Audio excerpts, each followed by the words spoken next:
Everyone, welcome back to the new episode.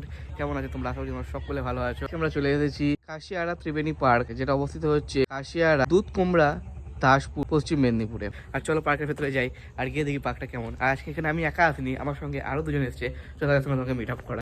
আর এই দেখো পার্কটা খুব সুন্দর সেট দিয়ে সাজানো, চারিদিকে গাছপালা ভর্তি। এই যে কত সুন্দর সুন্দর গাছ লাগানো দেখো বন্ধু। আর চলো আজকে এই পার্কের ভিডিওটি তোমাদেরকে নিয়ে এনজয় করি।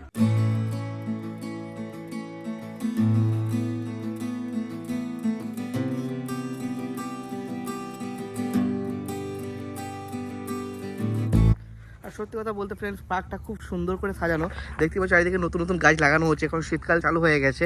তো গাছ মানে শীতকাল আরও একটু বেশি শীত পড়লে না গাছগুলো আরও সুন্দরভাবে ফুটবে, আরও ফুল ফুটবে, তখন বাগানটা মানে এই পার্কটা আরও সুন্দর দেখতে লাগবে। আর এখানে দেখতে পাচ্ছ খুব সুন্দর করে ডেকোরেশন করা আছে, একদিকে জিরাফ একদিকে হাতি। এখানে ছোট ছোট বাচ্চাদের অ্যাক্টিভিটিস খেলার জন্য জিনিস করা আছে, এখানে গ্লাইডস করা আছে, সুন্দর সুন্দর বিভিন্ন রকম ডিজাইনের দোলনা করা আছে। এখানেও কিছু অ্যাক্টিভিটিস করার জন্য আছে বাচ্চাদের, এবং বড়রাও করতে পারবে। এগুলো দেখো কত সুন্দর সুন্দরভাবে বানানো আছে, স্লাইডসগুলো খুব সুন্দর। বাচ্চারা এলে এখানে খুব সুন্দরভাবে মজা করতে পারবে, খুব সুন্দরভাবে খেলতে পারবে।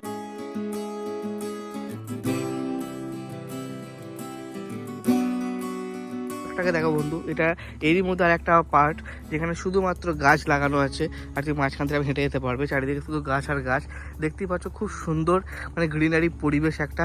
আর এর পাশেই হচ্ছে রূপনারায়ণ নদী, রূপনারায়ণ নদীর তীরেই হচ্ছে এই পার্কটি।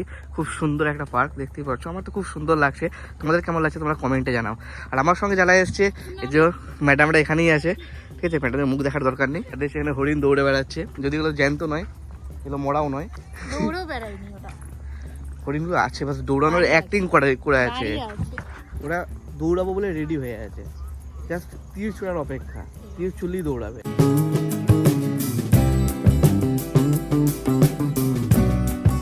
এখানে খুব সুন্দর বসার ব্যবস্থাও করা আছে, ওখানে জলেরও ব্যবস্থা করা আছে, মানে খুবই সুন্দর পরিষেবা।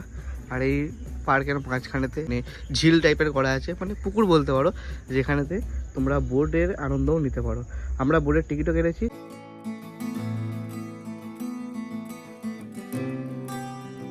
তো ফাইনালি ফ্রেন্ডস, এবার আমরা এই ত্রিবেণী পার্কের পুকুরেতে রাজত্ব করব, কারণ আমরা এই যে আছি একমাত্র যারা বোর্ডিং করব। আর এই যে বোট রাখা আছে, এবার আমরা বোর্ডিং করব। অনেক দিন পর আমি বোর্ডিং করব। আর তোমাদের ভাবিরা বলছে তারা নাকি কোনোদিনও বোর্ডিং করেনি, ওরা ফার্স্ট টাইম বোর্ডিং করবে। এখন আমরা করছি বোর্ডিং, কিন্তু আমাদের গাড়ি ঘুরছে না, গাড়ি সোজাই যাচ্ছে, কিন্তু আমাদের গাড়ি এখন টেরা হয়েই চলছে, সোজা হয়ে চলছে না। আমরা কি পারছি না নাকি অন্য কিছু? না, গাড়িটার মধ্যে প্রবলেম আছে, বোটটাই খারাপ, ঠিক। আর খুব সুন্দর লাগছে কিন্তু এই ল্যান্ডস্কেপটা, মাঝখানে পুকুর, চারিদিকে গাছ, এটা অসাধারণ। এই সূর্য ডুবছে, এটা অসাধারণ দৃশ্য, এটা মনোমুগ্ধকর দৃশ্য। তার মাঝখানে আমরা ফাইনালি ফ্রেন্ডস আমাদের নৌকা চড়া খতম। এবার আমরা যাবো বাড়ির দিকে। আর সত্যি কথা বলতে আমার জিভে একটু শরীরটা মানে খারাপ, আমার জিভে একটু ঘা মতো হয়েছে, যে কারণে কথা বলতে পারছি না। হয়তো তোমাদের একটু বোরিং লাগতে পারে।